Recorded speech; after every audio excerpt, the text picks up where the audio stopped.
In every era, there are rulers who pursue glory, but among them, a few are rare and unforgettable, those who pursue immortality. Catherine the Great was one such person. She didn't just want to rule Russia, she aimed to reshape it in her own image, to transform a chaotic, frozen empire into the illusion of perfection, a civilization marked by elegance, intellect, and power. Yet illusions are not lies. They are truths rearranged, crafted by those who grasp the hunger of human imagination. Catherine understood this better than anyone.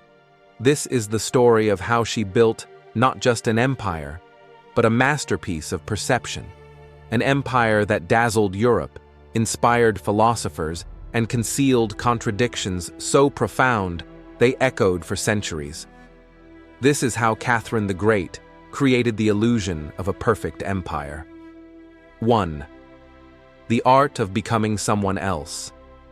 Before she was the Great, she was Sophia of Anhalt-Zerbst, a minor German princess with no power, no money, and an uncertain future. She arrived in Russia at 14, married to a man she didn't love, the erratic, immature Grand Duke Peter. From her very first day at the Russian court, Sophia learned the most dangerous truth: that power doesn't belong to those born into it, but to those who can perform it. So she began reinventing herself. She learned Russian faster than anyone expected.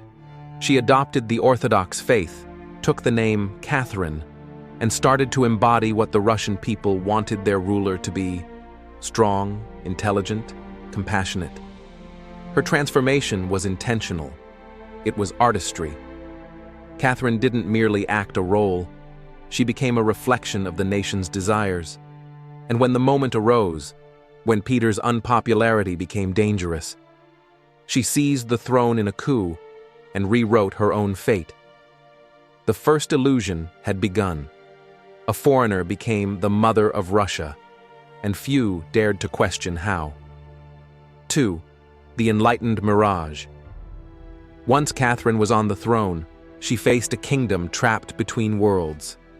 Russia was vast, proud, and powerful, but intellectually and socially medieval.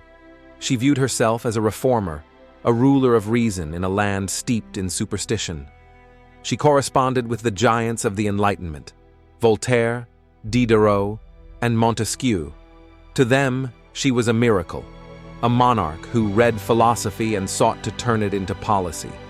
She wrote the Nakaz, a comprehensive legal guide declaring that all men are equal before the law and that torture was an abomination. It was revolutionary, at least on paper, because Catherine's Russia was not a land of equality or liberty. It was a feudal machine powered by millions of serfs who had no rights, no freedom, and no voice. So how did she reconcile these contradictions? She didn't. She masked them. Catherine mastered the art of selective truth, creating a spectacle of progress that dazzled Europe while concealing the suffering beneath.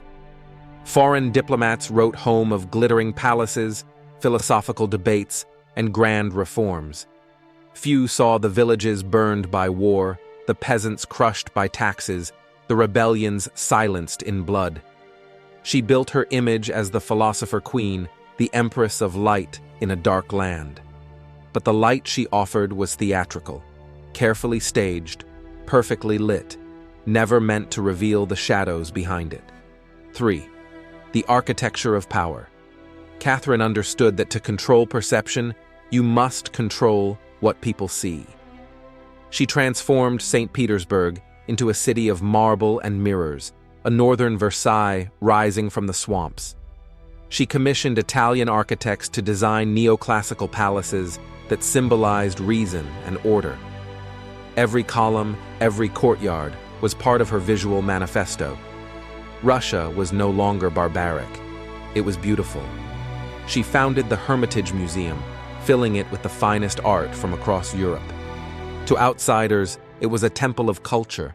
To Catherine, it was her proof of enlightenment, was a statement that she could rival any monarch in taste and intellect. When foreign ambassadors visited, She would lead them through galleries featuring Rembrandt, Raphael, and Rubens. These paintings were not just decorations, they served as propaganda of prestige. In Catherine's empire, beauty became a form of politics. Education, architecture, and art were more than mere expressions of progress. They were performances of it. And the audience, both Russian and European, believed what they saw. 4. The Mask of Reform. Catherine aimed to modernize Russia's laws, its institutions, and even its soul. But every move toward reform encountered unbreakable walls: the nobility, the church, and the army. So she chose compromise over confrontation. She created the illusion of participation, assembling legislative commissions that debated law and justice, but ultimately produced little lasting change. She proclaimed freedom of thought, but censored the press when it questioned authority. She praised liberty, but punished rebellion with merciless force. In 1773, when Yemelyan Pugachev led a massive peasant uprising in her name, Catherine saw the true face of her empire, an ocean of suffering she could no longer romanticize.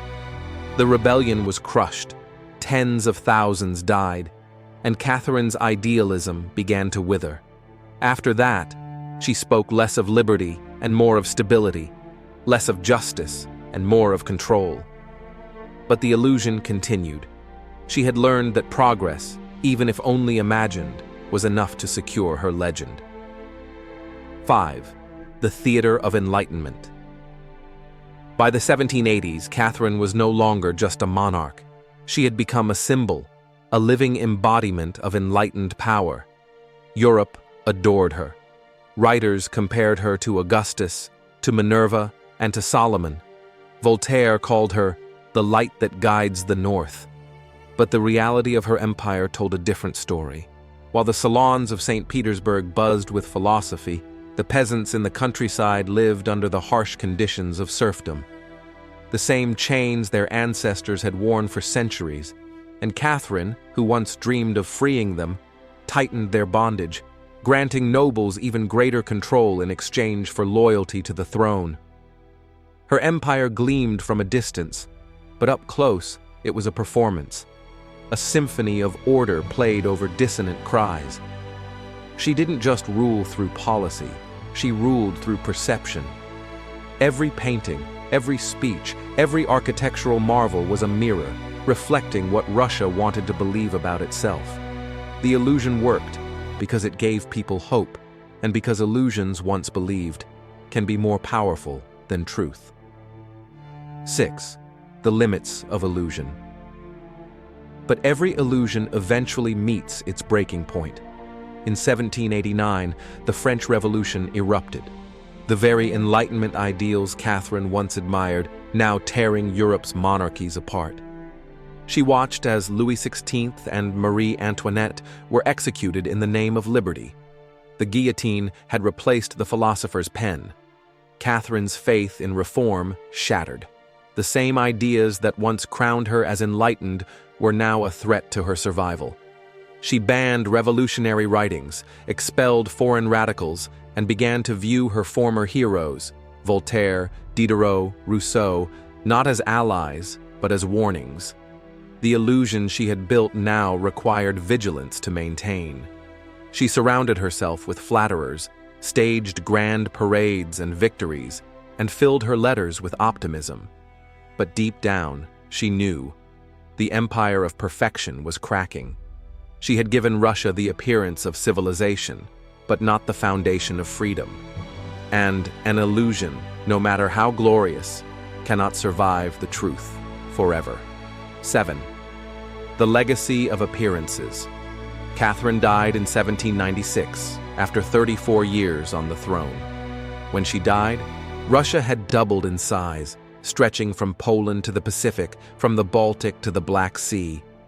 Her empire stood taller than ever, but beneath the grandeur, its old contradictions remained.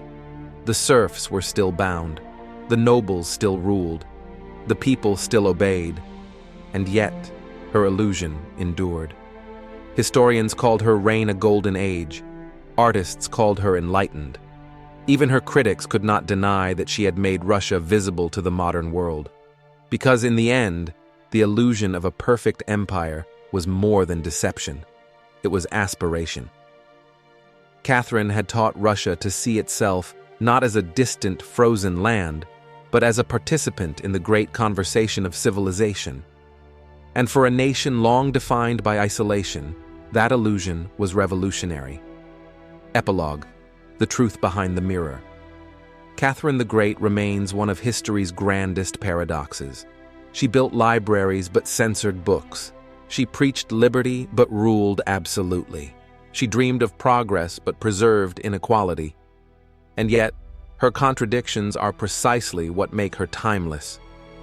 Because every society, every empire, every age builds its own illusions of perfection. We all need something to believe in, some mirror that reflects not who we are, but who we wish to be. Catherine understood that power isn't sustained by fear alone. It endures through belief. The belief that your rule represents something larger than yourself. Her empire was never perfect, but it looked perfect, and that was enough to inspire, to intimidate, and to endure.